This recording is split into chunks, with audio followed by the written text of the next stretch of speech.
ગુજરાતમાં ધોરણ 12 સાયન્સ અને સામાન્ય પ્રવાહનું પરિણામ જાહેર થયું છે।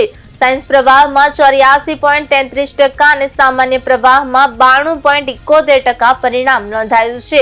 વર્ષ 2026ની પરીક્ષામાં કુલ 6.20 લાખથી વધુ વિદ્યાર્થીઓએ ભાગ લીધો હતો, જેમાં સાયન્સના 1,19,263 અને સામાન્ય પ્રવાહના 5,01,286 પરીક્ષાર્થીઓ સામેલ હતા। રાજ્યના શિક્ષણ મંત્રી ડોક્ટર પ્રદ્યુમન વાજા દ્વારા પરિણામ જાહેર કરવામાં આવ્યું હતું।